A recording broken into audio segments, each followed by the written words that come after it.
Well, obviously this will be a sad day, but a happy day. Seeing a lot of seniors play their last regular season game in our stadium. We are appreciative of everything that they have done for this program. They've won a lot of football games. They've put in a lot of work in the weight room and on the practice field, and sold out on the game field each and every week. And it's going to be sad to see those guys finishing out their career, but hopefully we've got many more games with them. One thing we want to do is all the guys that are playing their last game, their regular season game, we want to send them out with a victory. And so we got a heck of a challenge in front of us playing Delta State, a team that record-wise doesn't look impressive, but if you watch them on film, they're a good football team. They've been in virtually every game they've played, probably with the exception of maybe Valdosta State in the second half. But they're a team that you can see has gained a lot of confidence throughout the season. So it's going to be a heck of a challenge for us. And, Saturday can't get here fast enough. We're ready to get back out on the field once again. Coach, just looking back to last Saturday for a minute, you guys were able to pull away in the second half. Just what was your overall assessment of that win at Mississippi College? Well, I thought it was a good win for us. Anytime you have to travel on the road in the Gulf South Conference, it's always very difficult by the way that you have to travel and the distance that you have to go. But playing that type of offense that you don't see any during the season, you don't have anybody in your program that runs that type of offense, so it's very hard to simulate.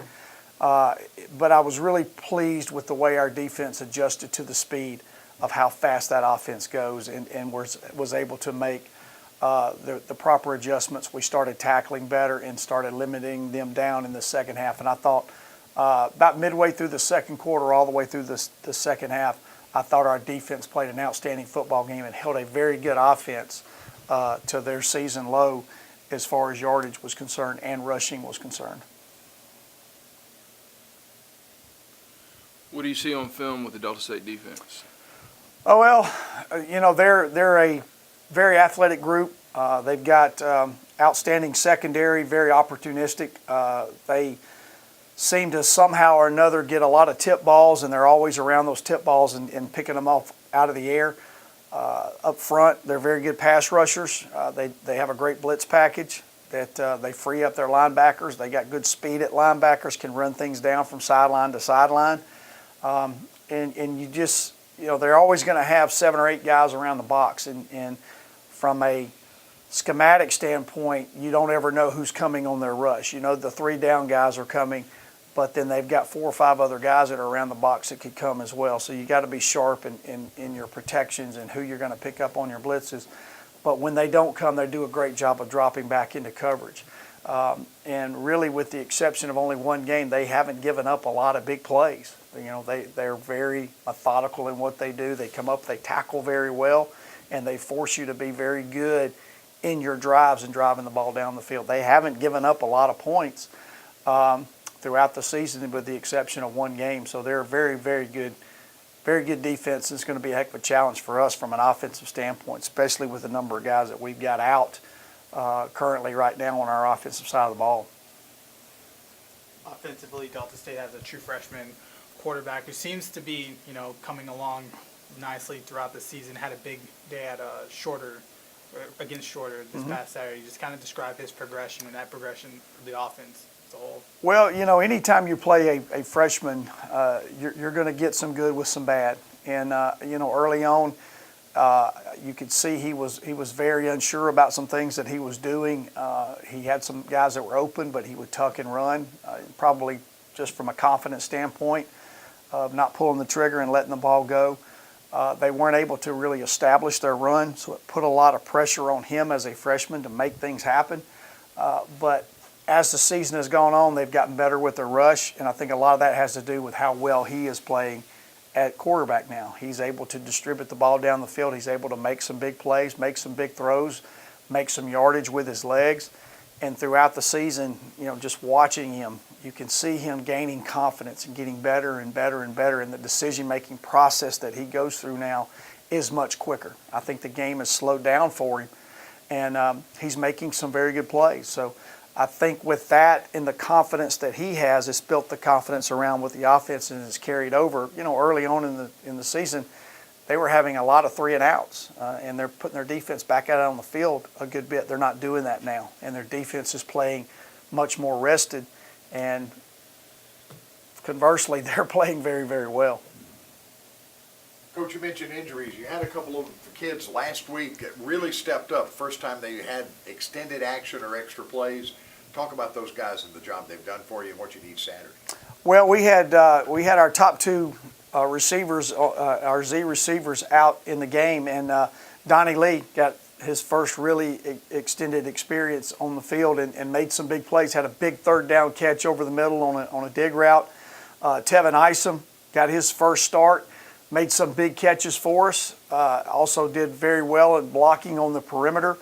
Obviously with Vaught throughout the season, he's becoming banged up, and we had to play Christian a little bit more. There's another guy that stepped up, but you got to talk about James Works. He was replacing a very, very good all-conference left tackle, and he was stepped into that position and played a very good game. Got off to a shaky start, but once he settled in and got used to how fast everything was going, did very well in his run protection, his pass protection, and his run blocks.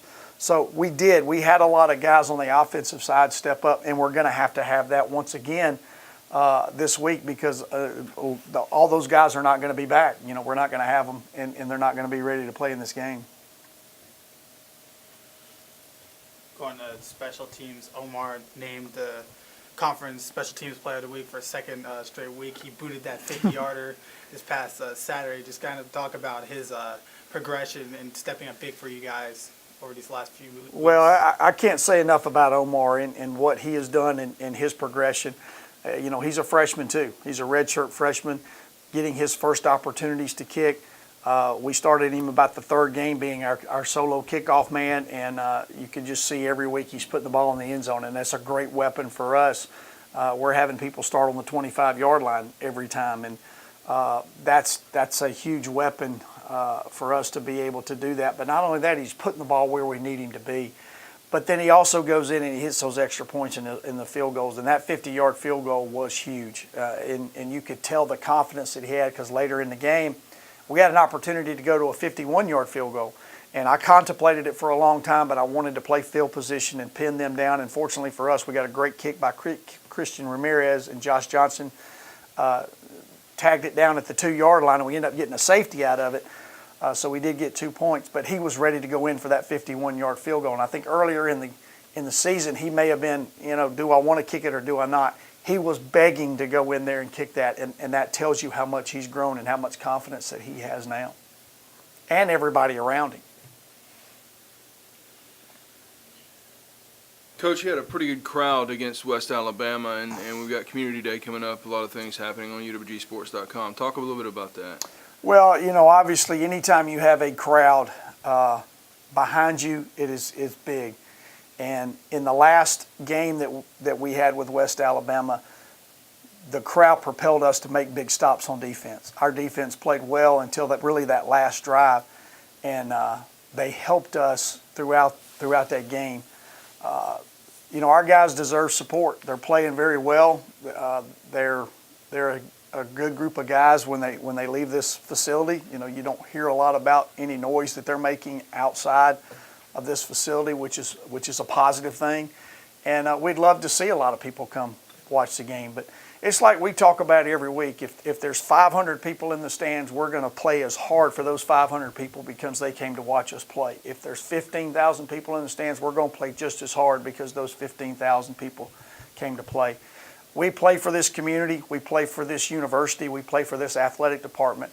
But more importantly, we play for each other. We play for each individual that walks out of that locker room every single Saturday and Tuesday through Friday to going out to practice.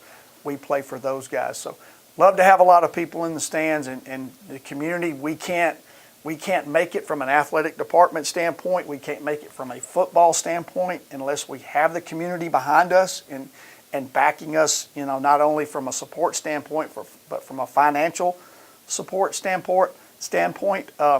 But we still have to play for each other. But we're going to play hard for whoever shows up in those stands. We just hopefully it's going to be a lot that's going to propel us to push and play as hard as we can possibly play.